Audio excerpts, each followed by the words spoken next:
Welcome to Aero Pro Coaching podcast number 7, I think it is, today. And we're going to bring to you a athlete that I've worked with for several years and been friends with for probably 10 years. His name is Ken Vita.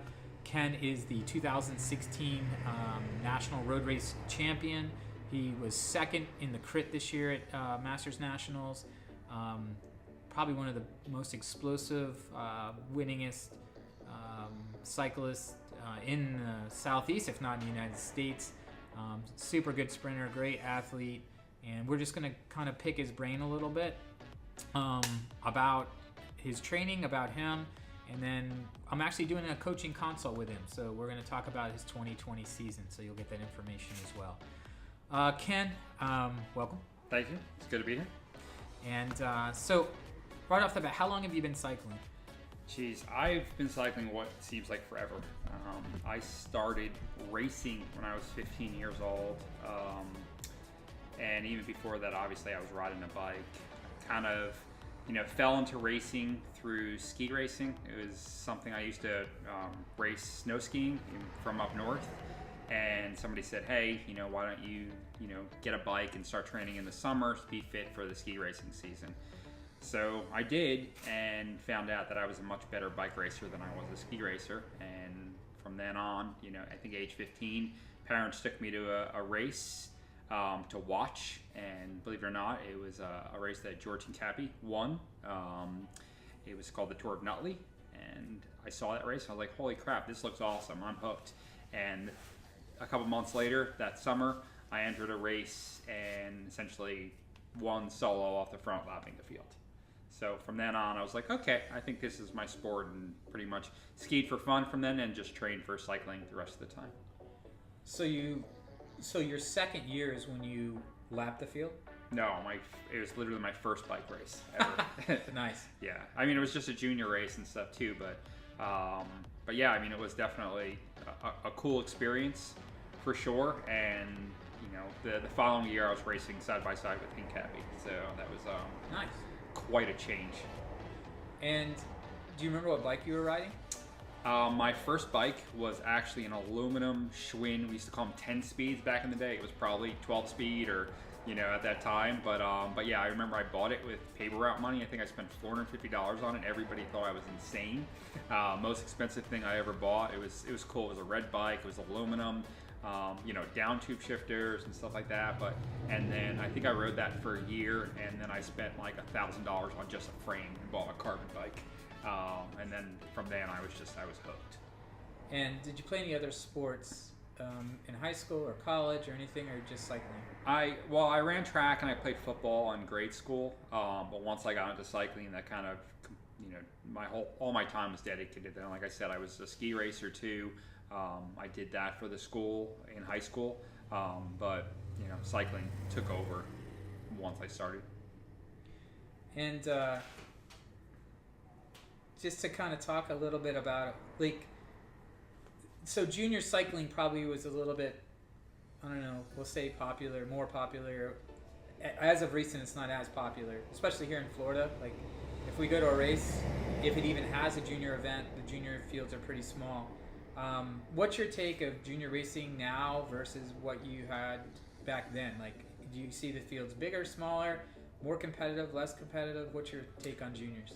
When I started racing, it was kind of the golden age of road racing. It was around the same time Le Mans was racing and winning tours, and junior fields were 100 guys, 150 guys at some of the bigger races. So it was huge. Extreme competition. You had guys that were, traveling all over the place, as juniors. Like I said, I started racing with Hincapie, who was a junior at the time, Frankie Andreu, the guys that went later on to race at the Tour and, win stages at the Tour and whatnot. It was a huge difference. I see junior fields now that are, 10, 15 guys if you're lucky, and half those guys aren't really, dedicated to it. They're doing it because their parents maybe want to do it or something like that. It's a big change, and I attribute that a lot to not having kind of a pro road model, like a role model. Like, I had Le Mans growing up, and then Lance, too, to kind of look up to and push myself and got motivated by. But now, I mean, it's hard. There's not really an American cyclist that's essentially setting the stage for these young kids to want to get into it. Plus, there's, the drugs in the sport kind of put a bad taste in it. I mean, I raced through the 90s. I raced clean through the 90s, which essentially prevented me from probably, reaching my full potential because I was racing against, a lot of people doped to the gills. And obviously that kind of hurt things because, I insisted on racing clean, and, I didn't have doors open for me like some of these other guys did. So, basically I would love to see the junior ranks, explode again. Unless we have an American tour rider, that's probably not going to happen, which is a shame, but I think it's reality. So, yeah, I mean, it's great points, and it's probably 100% accurate, because other sports that are thriving have people to look up to. So, like basketball, football, they have paths to follow. In cycling, we really don't. And like USA Cycling, really, I mean, I'm a USA Cycling coach, but I just don't see them probably taking the right steps into pushing the sport in the right direction. Attendance seems to be down. Yeah, I mean, don't get me wrong. There's some, really good kids that came out of Florida recently. You have Mike Hernandez, who's kicking ass and taking names, and you have Justin, who is just below him on level, hasn't had the same opportunities.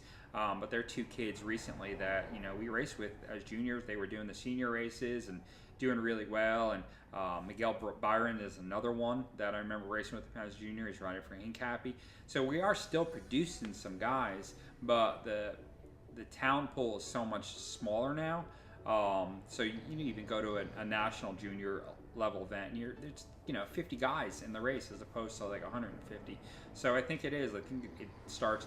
USA Cycling is a problem, but the general overall perception of bike racing in the U.S. is also a problem. I mean, it's not just junior racing. Every field is down. So we can't say, hey, we want 100 juniors to show up if there's only 100, total participants that show up for a race. So, I mean, I think bike racing has a problem right now. So just to kind of expand on that a little bit, because I think it's important, and especially for someone like you who's been in the sport for a long time, plus, you're at the higher end of the racers in this area, and one of the best probably in the state. So, like, one thought I had on it is I'm a masters racer, and so we have the Pro 1-2 racers who, they're local pros. So they're some are juniors, some are older, some are just trying to maybe progress in the sport, or some are just trying to like kind of live their dream of being a pro or whatever. And then there's the masters racers. There's who are 40 plus. You've been racing some masters and some pro. And I hear a sentiment out there that masters racers, we do it for fun, which we do, and then that all of the emphasis should be put on the Pro 1-2 racing, and less on the masters. And I'm on the mindset of this, like, and this is my opinion. So masters athletes, we'll call them 40 plus. 35 is kind of like, you're really still in that range where you probably race Pro 1-2 or category. But let's just say masters 40. When you're at 40 years of age, like, you have a bigger pocketbook. Like, you have more money. So I'm able to spend a little bit more money on racing, travel to races, and kind of push that money into the sport, or into the events, because it all comes down to, like, a promoter. They're not going to promote an event very long if they're not making money. And then I understand people are like, well, clubs can do it, but clubs are going to come and go, because the person running the club, they're going to be motivated for a couple of years, and then they're going to get tired of it, and then that's going to go away. So having a promoter potentially is a good thing, because it makes it a business, which, again, if their salary's tied to promoting races, they're going to promote races. And then they're going to do it based on the market. So if the market's saying, hey, we want these races, and people are going to show up. So I'm of the mindset that if we have masters show up, they have the money and the capital, and if we really push masters racing, right, and we build up those masters categories, whether it's having masters A, masters B, because we try to get more masters into, because we have some guys who are beginning at 40 who are cat 5s, and then so they don't want to race with the open guys because they're racing against kids, and then they don't want to, and if they're a cat 3 or 4, whatever, they want to race with the open guys because they're racing against Cat 1s. So we're pushing some people who have money, who actually have the means to pay for this sport. And that's why they're going to Grand Fondos. Like, I coach a lot of people who are 40 plus and they're going to Grand Fondos because the opportunity to race is not really there, or the races being put on aren't catered to them, and they could pay. So maybe the race fee's a little higher for them, and then we keep the junior fees low and we keep the Pro 1-2 fees a little bit lower. But I'm seeing we go to Pro 1-2 races and it's more for the Pro 1-2s and it may be a little less for the Masters, or we're catering more to the Pro 1-2s, giving them, you know, better venues, better racing conditions, longer races. Like most of the Masters racers that I know of, their physiology is set up to ride longer events, not short intensive. So giving them, and I know this doesn't apply to you because you like crits, but giving them the opportunity to get a good solid race in, pay more money, and then funnel that to the Pro 1-2s, but don't take the money away. Like, I hear people saying, oh, don't pay the Pro or Masters racers.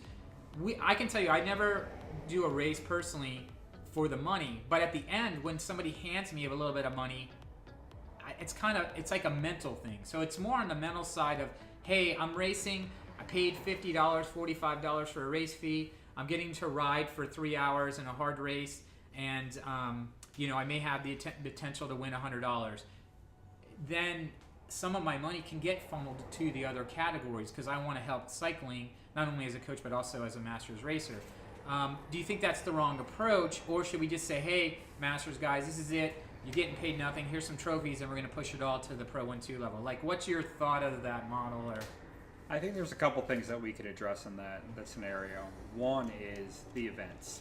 The events need to be something that people are excited about to go to. This whole concept of, you know, racing in a parking lot or racing in a downtown that has no people. You know, if you want to get numbers, you need the whole family to show up. And that's a big thing. You know, the days of, you know, we could address this, you know, more down the line, but, you know, the days of showing up, you know, a single guy, you know, just being there, no girlfriend, no kids, no dog, nothing, just showing up. Those days are ending for most people. And the sport needs to adapt to make these events family friendly. Put them around a festival, put them around something that the family can do, and that's going to get the participants. Now, will that affect Pro 1-2? I don't know. I don't know if Pro 1-2. Pro 1-2, they're going to show up if there's prize money for the most part. I mean, that's what's motivating a lot of those guys. But the juniors and the Masters, they're going to show up if it's a good course, a good venue, something for their wife and kids to do while they're racing, while they're out, you know, pre-riding the course. That's a big thing. As far as prize money and stuff, I've seen this year especially the prize money drop dramatically amongst categories. And, you know, I know the promoters, I've talked to them, they're like, listen, the events are getting more and more to put on, and we're getting less and less people showing up, so we need to push it somewhere. And okay, I can understand that logic, it does make sense, the numbers do support it. But what I find incredibly insulting is, I agree, I don't race for money, I never have, but if, you know, I win a race and my prize is less than I paid to race, that is like such a shot in the foot. I mean, if you essentially are giving out, be it first place, be it top 3, top 5, whatever the lowest amount should at least cover your expense to race. Yeah, it's not going to cover your gas, it's not going to cover, you know, your equipment, but it should cover your entry fee. So I think as far as fees are concerned and prize money, that should just be something, you know, putting forward. Now, as far as, you know, the Masters, I've heard from a lot of Masters guys that they really enjoyed it when there was Masters A's and B's. Because what happens is you have these Master B guys that, you know, they're group riders, they want to race every once in a while, but they show up and they have to race against like somebody like me, somebody like, you know, Bruno is another really good master rider from Florida, you know, somebody like Owen, you know, guys that are either have podium at nationals or have won nationals. And it's, you know, I understand the reasoning. They're off the back within the first 2 laps and they're like, why did I even show up for this? Now, there's part of me like, hey, that's how you get better. That's how I started. You know, when I was starting group rides 20 years ago, I was getting dropped, you know, and it was part of the allure of the sport is like every time you show up, you get better and stuff like that. But when it comes to bike racing, it's a little bit different. You're paying, you're driving to an event, you're showing up. It's not getting dropped from a group ride that's maybe 20 minutes down the road from you. This is, you're dedicating a whole day and then you ended up riding 3 miles in the race. So it's got to be incredibly frustrating. So I think bringing back the Masters B category will go a long way. So this way we get those numbers back up there at least a little bit, which will in turn maybe give us some better venues and some better events, because like I said, everything costs money. And we really need, cities and townships and, states behind it in order for us to kind of grow on a thing like these fondos and stuff that are so popular. They don't close the roads. You're riding on public roads. So yeah, do they usually pay for a couple officers? Sure, but they're not like having rolling enclosures. They're not closed. So the cost is much less for them, and they're making so much more. Entry fees are higher for these fondos. Granted, yeah, they do. They'll give you a t-shirt, they'll provide food afterward and stuff like that. So there is some benefit, some value in that, but everybody gets to finish too. So, like I said, that Masters guy that showed up, that lasted 3 miles of an A race, they got to do 100 miles at a fondo, and they have something to show for that, where, they spent $30 to do a crit, then it's one of those things. So, I mean, the sport is truly evolving, and we kind of need to evolve with it. Now, can something still be done to, have criteriums and road racing popular? Yeah, I think so, but I think we are at the point now we have to look at the alternatives that are out there, the different kind of events, the fondos, the gravel grinders, and even Zwift is another thing that we are going to see competition on there where people don't even need to leave their house. Now, if you like it or not, it's going to happen. It's already happening, and USA Cycling, I know, is looking for ways to certify people so you can actually get even upgrade points by racing on Zwift, which is crazy because you may not know how to handle a bike, but that's a whole nother topic. Yeah, that's right. So one thing that Ken said that's important, like technology's happening, and the fondos are happening, and the gravel grinders are happening, and people can argue one way or the other, but it's happening, and the market kind of points in the direction it wants to go. Like, we can say we like the good old days, or we can say we like this, but if we don't change with the market, then those people complaining or whatever, they're just going to be out of business and gone. So that's the point, is like changing it for the better. Like, we can, and I agree with Ken, and I've seen this directly from coaching athletes, where I've had Masters athletes who got out of the sport or are doing or taking those funds now and allocating them towards a Grand Fondo. I had a gentleman, he did 3 races in the beginning of the year, and he lasted 3 to 5 miles because he was an older athlete, so he's outside the age range, and he's racing with the A's. So he's at that top end of the range, racing against 40s, and he's like 58 or something, and he's really a B, and he doesn't really have a category. And he's a doctor. He has plenty of money. Money's not the limiter for him.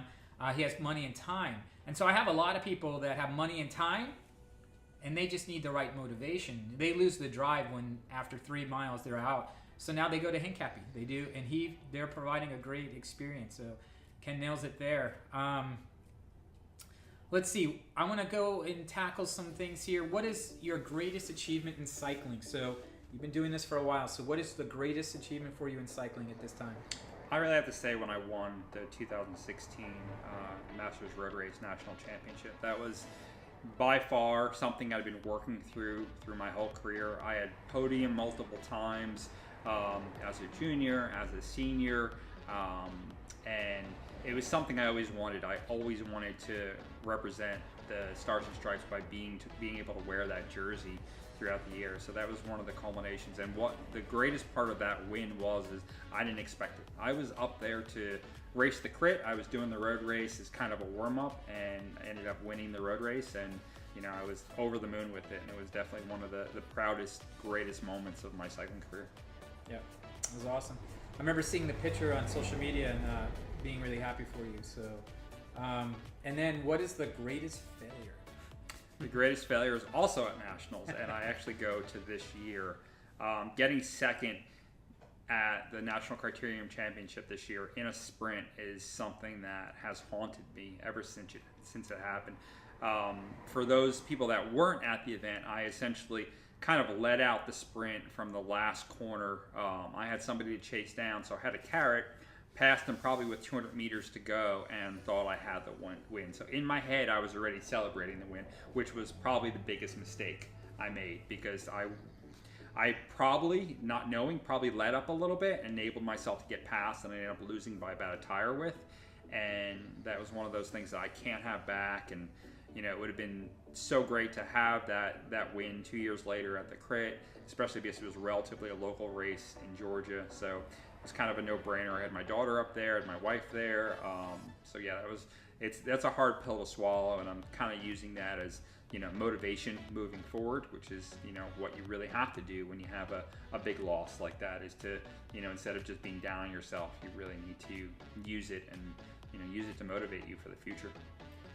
So it's interesting, like Ken's greatest failure is actually at nationals. So some of us, our greatest failure is getting dropped on the group ride or losing like a state championship or whatever. His comes at nationals, and he took second. So it's not like he got dropped from the group or he didn't make the podium or whatever. He took second, and I was watching it on TV on Facebook Live, and I thought he won too. So that's great, though. I mean, he takes a first and a second, and they're both his greatest and worst moments. Best cycling training tool. What do you think is the best cycling training? And for people who don't Ken, he's a real tech guy. So he's always up on the latest and greatest in gear, and he's always like, "Hey, have you seen this?" And I'm like, "No, I haven't seen this." It's always It's funny.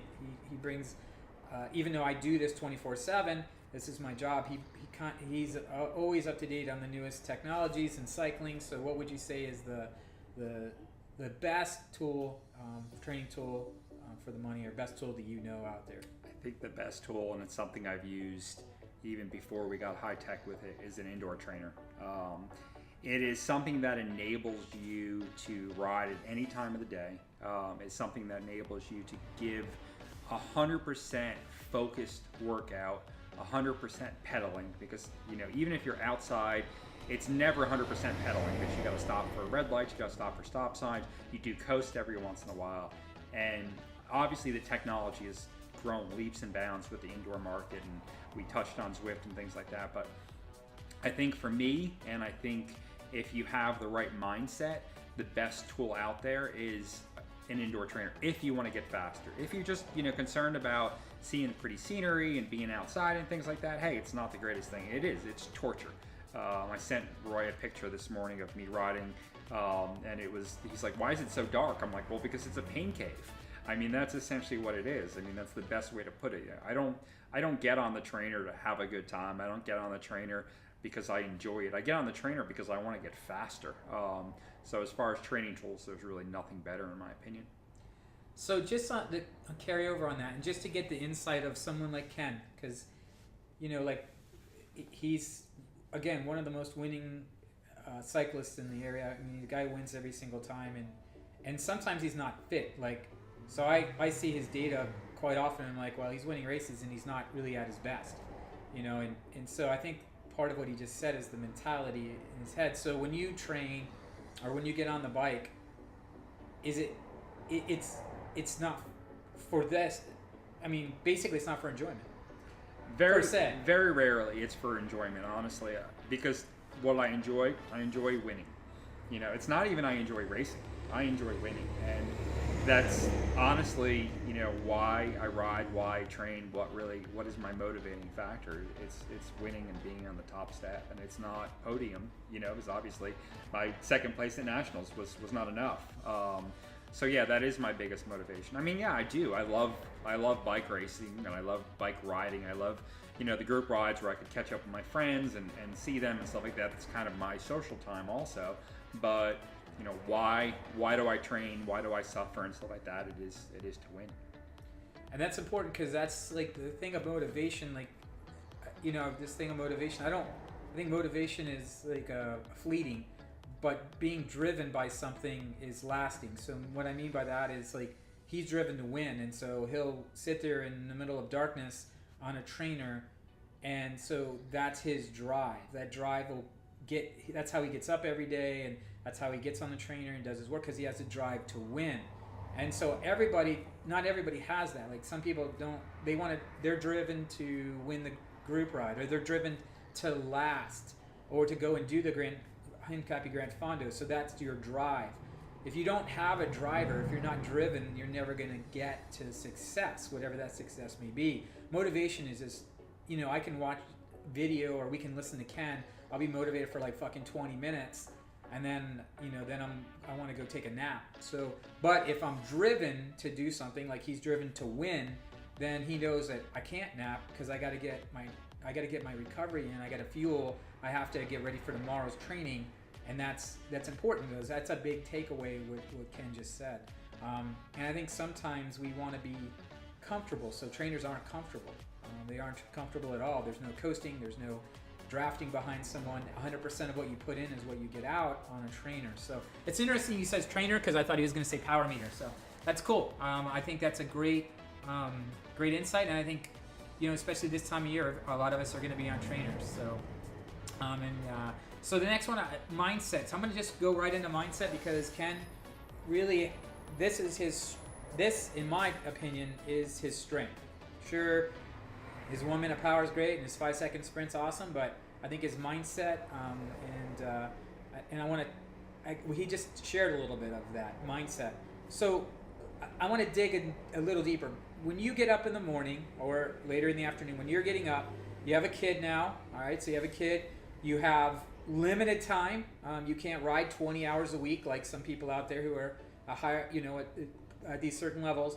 What is your mindset? Like, what is it when you get up that gets you on the bike, that gets you drilling out some intervals or continue to do? What's your mindset like these days? I mean, it is.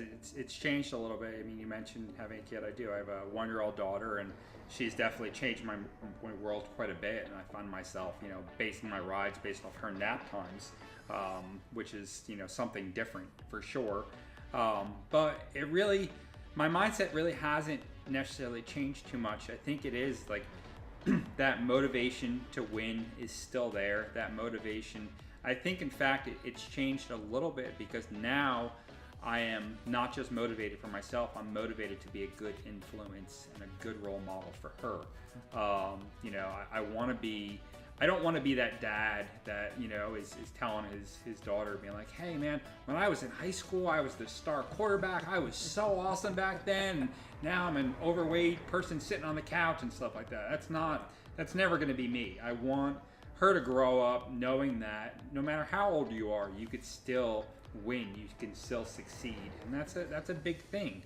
But I also find that, cycling, I had a conversation with my wife this morning, and we were talking about cycling and kind of talking about this interview, and she kind of nailed it. She's like, you define yourself by cycling, and that's true. I mean, I've been doing it more than half my life, which is crazy to think, and it's something that defines me. And if I'm not riding or if I'm not training, it affects other aspects of my life. So there's so many motivating factors. So it's, yes, I train because I want to win. I train because I want to be a good role model. I train because it gives me confidence in other areas of my life that is important. To be a good dad, to be a good, business owner, to be a good employee, to be a good husband.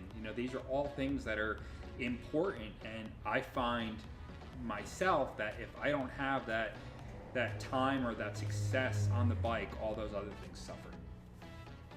Yeah, and that's, again, there's a lot of commonalities with that mindset, because like we'll see a lot of people who bask in what they did when they were in high school or what they did when they're in Pee Wee or whatever, and they talk about their prior stuff, but very seldom do I hear Ken talk about. I mean, I've known him for a while, and I didn't know that story about George Hincapie and him racing and then lapping the field. So he doesn't really talk about his prior accomplishments. He talks about today and what he wants to do, not what he did do. And then setting that example, like we can tell people what we do, or we can tell people how to be, or we can tell people how to be driven, or we can tell our children, do this, but we have to show them. I think, that's the key, is showing them and living that life. So he lives it. And that, again, that's going to show his child that winning mindset, that how to be driven towards something, how to be driven towards a specific goal, and how to attack it. Like, it's something that he lives it every day. He just said it. Like, it defines him. And I know, Ken really well. It's not like he's obsessed with cycling. People are like, "Wow, that's fucked up." The guy's obsessed with cycling. It's all he has. Like, but I know Ken. He likes to go to Disney World. He likes to spend time with his wife. He has a group of friends that he likes to hang out with. He loves food. He likes to go and eat at different places. We've traveled together, and he's always looking for like cool places to eat. He has things outside of cycling that he's driven in the sense so that he wants to succeed, and that's bleeding over. It's showing everybody, like how they can do it, he's setting the role model for his child. I mean, there's no better thing to do, and he's showing it. He's not sitting there sucking down jelly donuts, telling her, this is what I did when I rode with that George Hincapie guy. He's not doing that. He's actually going out there and racing. It was interesting because the season ended and he was like, yeah, I'm going to go and race again. I'm like, wow, I'm really shocked because not that he's racing, but he's having a child. It's his first child. It's a lot of work. But again, he wants to show that example. And that's awesome. I mean, that's great, man. So yeah, and I think, things that you mentioned too that I didn't bring up was this concept of balance. Yes, there are other things in my life, and I say cycling defines me, and it's the one characteristics that I kind of bleed into other aspects of my life.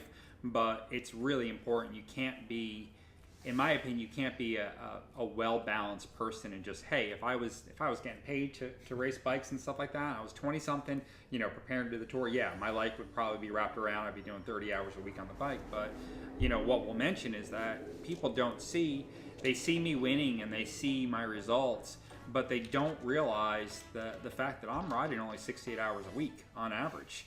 And they're like, holy, like, how do you do it? And I tell everybody, I was like, because every time I get on the bike, every pedal stroke counts.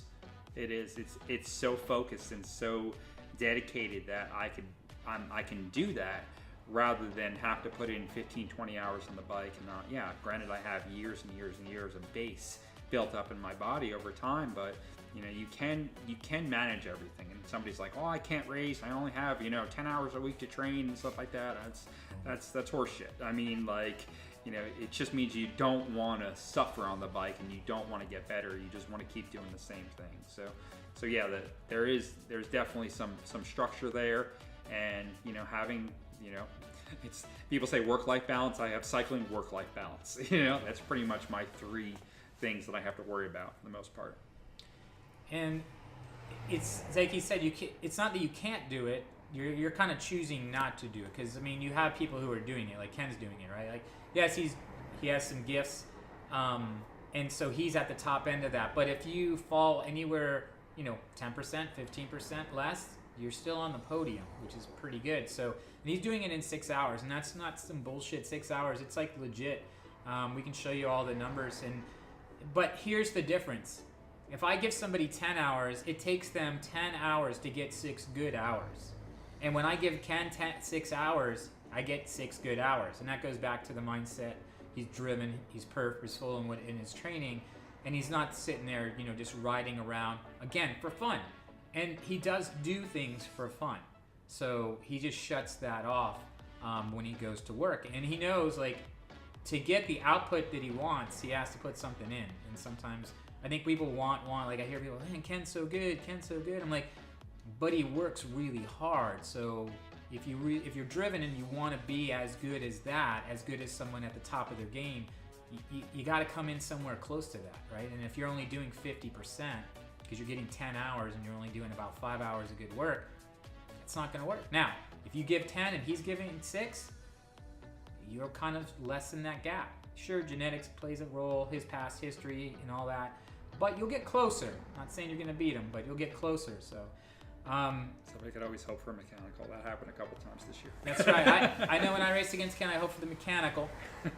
So that's always good. Or he's not in the break, and that's always good as well. Because if he's in the break, you're done. For the most part. So, and I attribute a lot of Ken's success just being around Ken for so many years, just towards his mindset. He doesn't. I'm not saying he doesn't train hard. But he doesn't do anything secret. There's no secret thing out there that he does. Now, does he put the work in? Yeah. But his mindset kind of separates him from a lot of people. I think that's something that's hard to learn. We got to practice that. You have to practice it. Hardly ever do I get self-defeating talk from Ken. Like, I've never seen a note that is a negative note in Training Peaks. He never talks negatively about himself. It's always in a positive mindset. It's always positive. Some could take that as arrogant, but it's not. It's actually the proper mindset versus a self-defeating mindset of saying a bunch of negative shit about yourself. So, if you show up at an event and you're already making excuses even before the event started, you might as well just put your bike back in your car. I mean, that's honestly what it is. And I mean, it does. It takes people a lot. It takes people, like I mentioned, confidence. It takes people, if you put in that time in the training and you're seeing good numbers, that gives you the confidence to say, hey, I show up, I have a chance, I have a chance. And based off of your goal, I mean, your goal may be to finish a hour-long crit versus winning an hour-long crit. You don't have to win, but your mindset has to be winning. And I think that's one of the biggest things that people kind of let off. They have this concept where, like, a defeatist mentality where they're just like already making excuses. They're already, kind of psyching themselves out, which is, once you do that, once you get in your head like that, it's kind of game over already. So it's really important. And I've been, blessed throughout the years to have a lot of success, which, gives me that mindset and stuff like that, to know that, I show up on any given race, I feel like I could win, and that gives me that confidence, because once you don't have that, like I said, there's not a whole lot of reason to even toe the line at that point. Yeah, I know you hear it, Ken. We'll sit at the line before the start of a race, and people are already making excuses. I'm not fit. Oh, I'm just using this as to gain fitness, or whatever. A whole list of excuses. Oh, I got sick this week, or whatever. All this stuff, and some of us fall into this, or they go back to that mindset while they're racing, and they're here we go again, and then you're going to get that same result. So, I mean, the starting line of any race is funny. You can hear the negativity, and then the positive people, they're pretty quiet, right? They get really quiet and they internalize a little bit. They block out the noise, the chatter, and they internalize, and then they, maybe they're visualizing or whatever. So let me move on a little bit from this. Coach versus no coach. What's your thoughts? I know you've done some of this on your own. I know you've used a coach through most of it as well, or back and forth, whatever, coach, non-coach. What works for you? Is it coaching, no coaching? I think when I had unlimited time to train, I didn't think coaching was as important. Basically back in the day when I was the national team, and it was just like, oh, go ride for 6 hours each day. I was living out in California, and that's essentially what I did. And it didn't really necessitate, and I was fit and fast and things like that. Now, if I look back at that time and went, wow, if I actually had a coach giving me structured workouts, how much better could I have been? So there is that fine balance between going, hey, I was doing really good, I was really fit and fast, but could I have been better? And I think that's where having a coach gives you that advantage, where you can be better. Now, like I said, can you be a fit, fast cyclist without a coach? Yeah, sure you can, especially if you have a history, you kind of know what you're doing. But do you want to take that next step? Do you want to reach that next level? That's where the coach comes in. And for me, who has such a limited time based off, family, work-life balance and everything like that, I need a coach, because I need somebody to look at my data and go, okay, you have 6 good hours. Here are 6 good workouts that you need to do. And plus, it gives you accountability. If Roy gives me a workout, and if I can't do it or if I don't do it, I feel bad. Like, it is, because he put the time in to give me that workout, planned it out, and if I don't do it, I feel like I'm letting him down, not just myself. So I think that's a big piece with having a coach too. I think that accountability, and I think that's, no matter what your mentality is and stuff like that, most people want to please somebody else. So you want to please your coach. You want to do a good job for them. And so I think that helps people get to that next level by having a coach. And that's pretty common. What I hear is like accountability, efficiency of training, and things like that. And it's not always about the pro or non-pro aspect of it. It's just like having a plan, waking up every day, looking at it, knowing I got to do that, and hopefully seeing the results. I mean, if you're just doing a hodgepodge of workouts and it's not providing any results, then I don't know if that's coaching anyway. But having that plan, having that accountability, I know for me, when I use a coach, same thing. Like, I want accountability. I do it for a living, but it doesn't mean I'm good at accountability to myself. It's not about knowledge either. Like, a lot of people, well, Ken has tons of knowledge. He's been around cycling longer than I have. He's been national teams, been around really good athletes. But so he knows a lot about cycling. For him, it's about accountability, and then knowing every day he just has to wake up and train. He doesn't have to think about anything. He just thinks about training. So. Exactly. All right, the last one question, and then what I'm gonna do with Ken today is we're sitting out and mapping out his 2020 season, so we may have some highlights of that conversation as well in the mix. But as far as the interview is concerned, the last question I have is always a good controversial one, and I get people ask me this every day in here in our studio, and it's funny. All my friends, wife friends, everybody asks this question. So Lance, no Lance, what do you think about what's going on with Lance? And do you think that how that whole thing played out, where he's losing all the sponsors. He's supposed to be the scapegoat for cycling. I know you're a fan of Lance. I mean, you both were or are. I don't know if you are. I am still a fan of Lance. We'll find out what you feel. So the Lance factor. What do you think about Lance? I am so happy he's trying to insert himself back into the sport through his podcasts, through him able to do unsanctioned events. Lance was such a huge role model, inspirational piece. I wouldn't say he got me involved in cycling, but he kept me motivated for cycling. And honestly, I mean, he denied it for years. I denied it for him that he was doping for years. And honestly, when it came out, it was just it was kind of anticlimactic for me. Because almost everybody else on the podium for his 7 tours that he won has come out and admitted to it or whatever. So, he is superhuman. There's no doubt, because even on drugs, what he did was insane.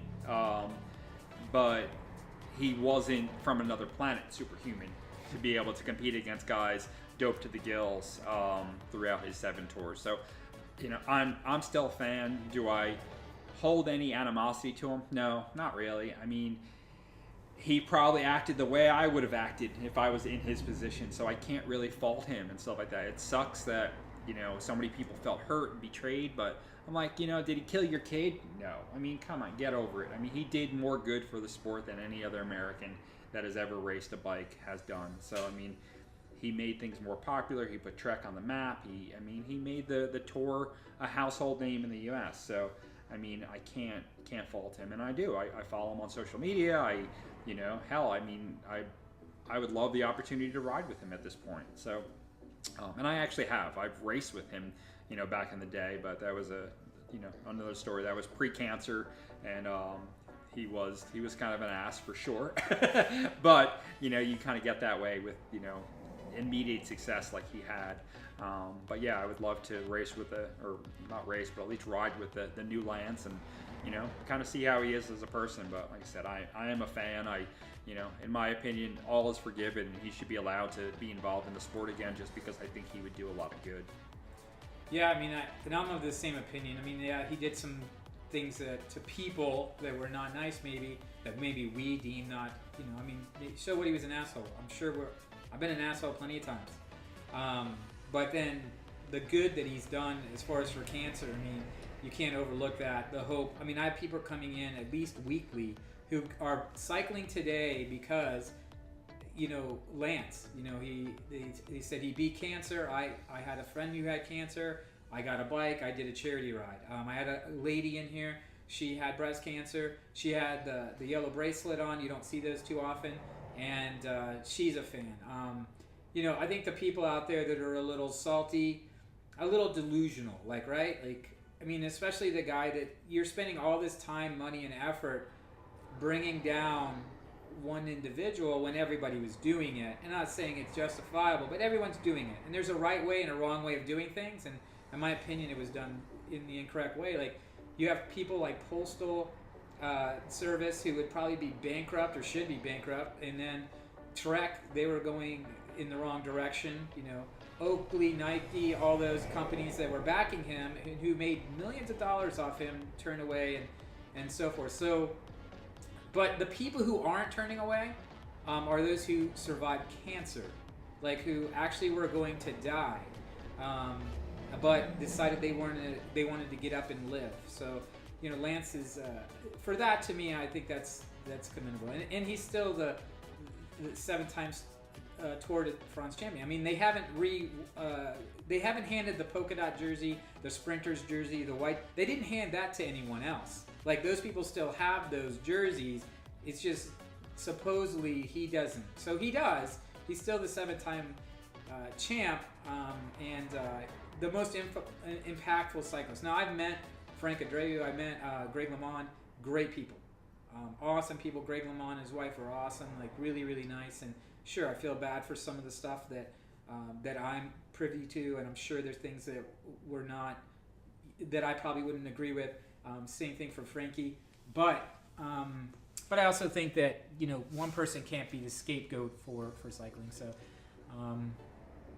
So I think that's it. I'm gonna open it up to Ken for a few minutes, see if he has anything he wants to touch base on, talk on, and then we're gonna hit a little review and hopefully get him ready for 2019. 2019. I have an 18-month at home too, so I forget sometimes. But I want to first end with thank Ken for coming in and doing this podcast and sharing, some I think some really good stuff I didn't know, and I'm sure stuff that you guys can use and take to improve your training, cycling, and mental approach. So, anything else you want to add, Ken?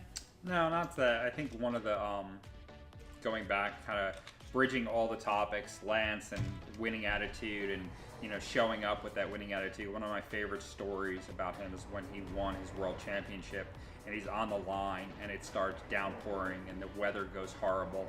And one of his teammates looked over at him. He's like, "Oh shit, this looks horrible." And Lance is like, "No, this is perfect." And he's like, "Why?" He's like, "Because half the field just gave up." And I have that attitude too. Some of my favorite races in the year are when early in the season, when it's cold, rainy, wet, windy, because you show up and half the guys are there, they're just miserable. And you already know that they gave up even before the race started. So don't give up. Enjoy the bad weather, enjoy the wind, enjoy the bad conditions, because if you do, you already have an edge on half the guys in there. I hope you guys enjoyed that podcast or the interview with Ken. It's a little insight into his mindset, how he uses what he does on the bike outside of his life, and how he's driven. He's driven for wins. He's driven to be at the top of his game, and that's what keeps him working out each and every day. Very little on the leisure side or doing it for fun. I guess his fun is winning, and so without doing the workouts, without putting the input, he will not get that output of being on the podium. So I hope you guys learned a little bit from that, and we'll be bringing some guests into the podcast from time to time. As always, thank you from AeroPro Coaching. Up your watts.